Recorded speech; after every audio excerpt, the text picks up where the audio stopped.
Hey guys, welcome back to the Autohound. So today we are reviewing a 2022 BMW M3. This car is from Boston exclusive auto rentals, noboringcarsma.com. I highly recommend that you rent one of their cool cars. This car is 473 horsepower, 406 pound-feet of torque, and goes 0 to 60 in just over 4 seconds. So it's a powerhouse, it's a 6-speed, and I can't wait to drive it and review it. This M3 right here is a 2022, as I was just saying. See little M3 right there. She's running on 18-inch tires in the front, 19-inch tires in the back. So nice little split there. Take a look at this front end. Now, some people are kind of divided on it, whether or not it looks good or bad. I think it looks aggressive. I really like the canards down by the wheels, make it look really intense, a lot of extra air intake into these big 4-piston calipers on the side.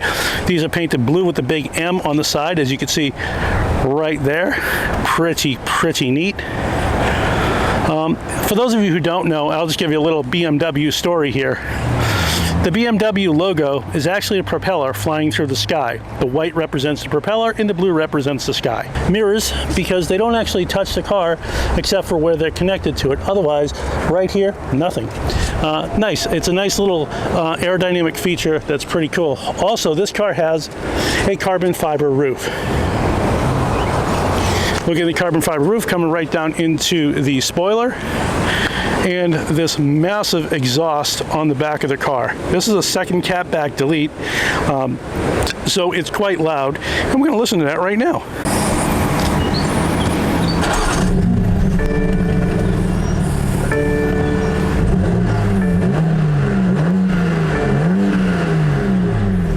So taking a look right here after the exhaust that you just heard, which I think is quite singingly beautiful, you could also see that it's really nicely framed out with quad port tip exhaust. You can see it's the 4-door version of the car, and let's see if I fit in the back. Nice size back seat, and getting into the car.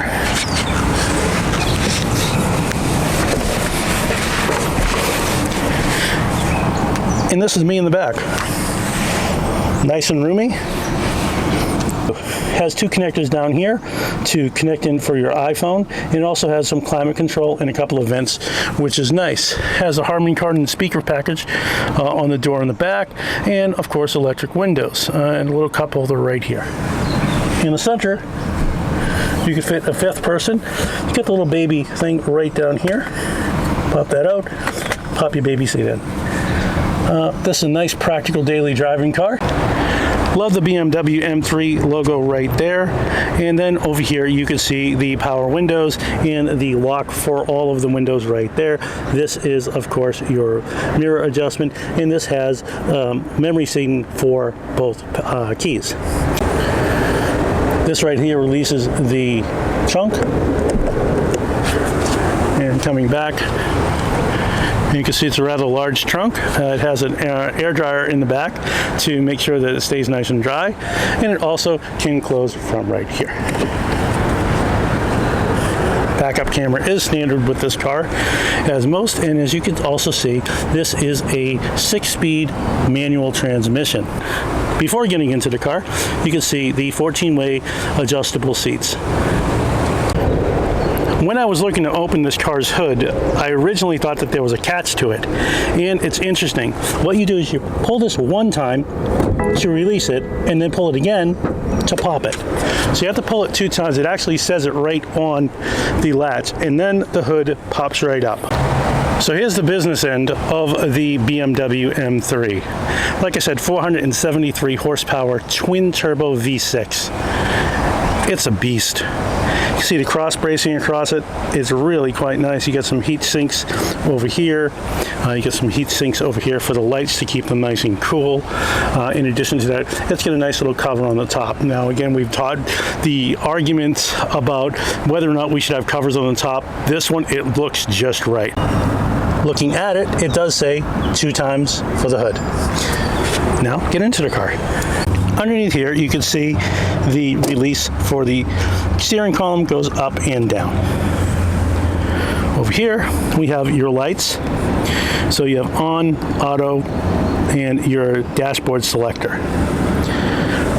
Looking into the middle of the vehicle, you can see that you have your cruise control on this side of the car, and on this side of the car you have your phone, your microphone, make things louder or softer, or to change the station. These two red buttons are for M1 and M2, which you could select your own drive mode in the infotainment screen. It's a really neat feature. You should try it out.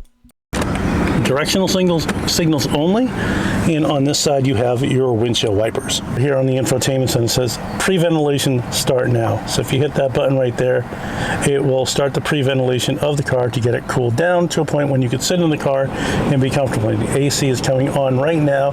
That's a really nice little touch. The owners of the vehicle put in this great phone holder. It also has the heated seats, and it looks to be your regular AC systems. In addition to that, you could change where the flow is and change the temperature up or down. Here is where your radio stations are. You could change it all from here and turn the volume on and off, and then across you have 8 presets, and left and right for the track display of whatever you happen to be playing. Right down here in the center stop. Recording will now start. So right here you can see this is your parking, auto off, auto on.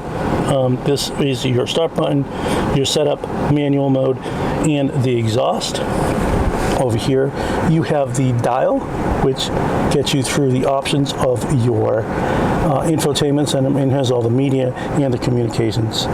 Here's your parking brake, which you push down to go off and on, and here's your traction control back here.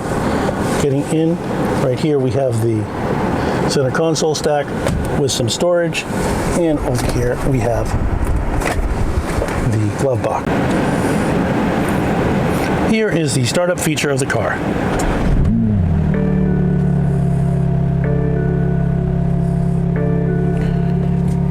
So car sounds great. I love the digital dashboard. It is so incredibly nice looking. On the left-hand side, you have the gas. You also have the speedometer. In the middle, you have the map, and to the right, right over here, you have the turbocharged, or PSI. And again, this is a twin turbocharged car, and of course, you have your tachometer that comes all the way up, and your oil temperature to the right-hand side. This is the infotainment device. You could switch to different things by turning the button down here, or you could just press it on the screen for different things that you want. So I'm a big fan of using what comes to me. This is for communications. If you want your telephone, and again, navigation and information about the car, and then you would just hit OK by pressing down on it, and it will tell you the driving information, the M menu, configure M1, configure M2, heads-up display, instrument panel. So let's change the instrument channel. Configuration views, you can change pretty much everything on there. I won't change anybody's settings in the car because it's not my car. You just hit home again, and you hit your apps. Of course, it has Apple CarPlay and Android Auto, and it looks like BMW Store as well. You could do different things with the car. Here's your setup for comfort. You could change all of the features here. The engine data is over here, which is nice, and tire pressure and whatnot. You can see the local traffic conditions, your compass, of course, and where you're located in the world. Driving the M3. This is a torque machine. It is brutally fast. It is instantly responsive, and you've got to be cautious when you are driving this car. Massive brakes. These brakes will stop you in a heartbeat, stop right on a dime, which is nice. I think I like it. That's what I'm going to say right now. This is an amazing car. It feels so nice and smooth. The shifting is buttery smooth. It's quite comfortable to drive. And there's no negative feedback with the steering wheel. I was expecting it to be a little bit more electronically, but it feels extremely tactile. It's very responsive, and it turns into the corners super nicely. I think that this is, at this point, super comfortable. One of the best cars I've driven this year. And I've driven a few. I drove the i4, drove the M4, but this M3 is awfully nice. Hopefully this gentleman in the Honda will turn off, and he's going to, which is good, so we could get a little bit more fun out of the car. So let's ring it out a little bit, shall we?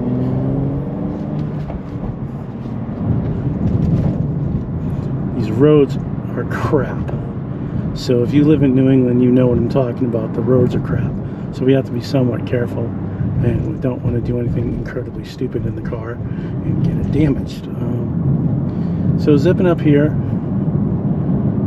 this road is kind of designed for this. I wish it was smoother, because you could have a lot more fun in this car if the roads weren't as bad as they truly are. Nonetheless, the car is super agile. It's razor sharp on the cornering, and it feels instant. There's no delay, there's no nothing. The turbochargers spool up super fast, and there's not any issue with them not being where you want them to be. So you know, you don't get that tail end hanging out on you at the last second when the turbo kicks in, because the turbo starts right up. In fact, this car behaves very nicely. So let's see what this thing has for acceleration, shall we? My goodness.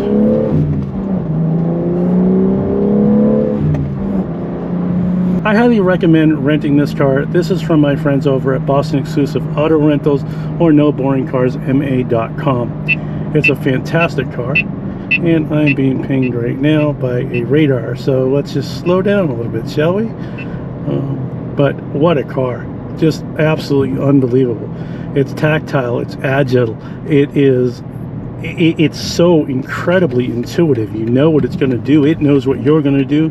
Has the auto rev matching function, which is nice. Love it, absolutely love it. This is a highly recommend from the Autohound. I think this car is amazing.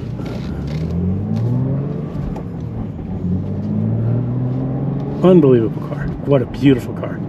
Well, that's it from the Autohound. So if you like this type of content, please make sure you like, you comment, and you subscribe. And remember, it's about the drive. Oh, you could definitely get on this car and have some fun.